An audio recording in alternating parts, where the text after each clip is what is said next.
চুলের আঘাত লাগে, এটাও তো আমি সহ্য করতে পারবো না।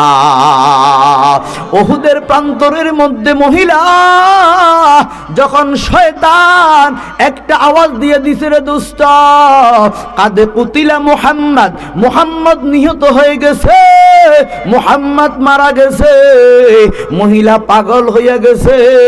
রাস্তায় চাচার সাথে দেখা, চাচা বলে বাতিজি রে তোমার স্বামী তো শহীদ হইয়া গেছে, তোমার ছেলে তো শহীদ হইয়া গেছে।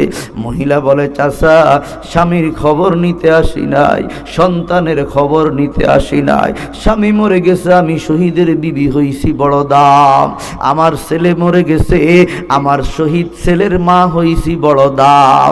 কিন্তু একটু বলেন না চাচা, খবর নিতে আইছি দু জাহানের সরদার জনাবে মুহাম্মদুর রাসূলুল্লাহ সাল্লাল্লাহু আলাইহি ওয়াসাল্লাম কেমন আছে, একটু সেই খবরটা নিতে আসছি। আমার মুসলমান যুবক, আজকে নবীর সুন্নাহ তোমার কাছে ভালো লাগে না, ফেরাঙ্গির সুন্নাহ তোমার কাছে ভালো লাগে, ফেরাঙ্গির তরিকা তোমার কাছে ভালো লাগে। মহিলাকে যখন বলছে রে বাড়িতে ফিরে যাও, আল্লাহর নবী এখনো জীবিত আছে রে, ওই মহিলা কি বলছে হাদিসের কিতাবের মধ্যে আছে গো, ওই মহিলা বলে ওয়া কুল্লু মুসিবাতিন বাদাহু জুলাল। এরে দুনিয়ার মানুষ, নবীজি যদি ভালো থাকে বেঁচে থাকে, তাহলে আমার কাছে কোনো মুসিবত মনে হয় না। আল্লাহু আকবার।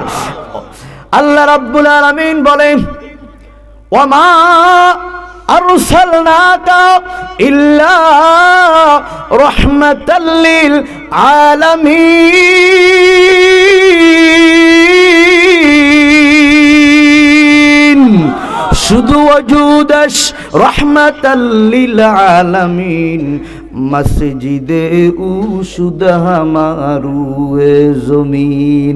তাফসিরের কিতাবের মধ্যে লেখে লি মুমিনিহিম ওয়ালি কাফিরিহিম, আল্লাহর নবী শুধু ইমানদারের জন্য রহমত নয় গো, আল্লাহর নবী কাফিরদের জন্য রহমত। বলে কেমনে কেমনে? বলে যদি নবী রহমত না হইতো, নবীর আবির্ভাব না হইতো, এতদিনে দুনিয়া আল্লাহ ধ্বংস কইরা দিত। কারণ আপনার আমার নবী বাবা দোয়া করছে, আল্লাহ আমার উম্মত যতদিন দুনিয়াতে থাকবে ততদিন পর্যন্ত কোন গুনার কারণে আল্লাহ আপনি দুনিয়াকে ধ্বংস কইরা দিয়েন না।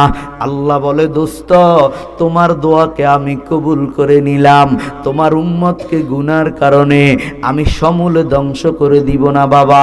কওমে হুদকে আল্লাহ ধ্বংস করে দিয়েছে অহংকারের কারণে, কওমে লুতকে আল্লাহ ধ্বংস করে দিয়েছে সমকামিতার কারণে, কওমে সলেহকে আল্লাহ ধ্বংস করে দিয়েছে দাম্ভিকতার কারণে, কওমে শুআইবকে আল্লাহ ধ্বংস করে দিয়েছে ওজনে কম দেওয়ার কারণে।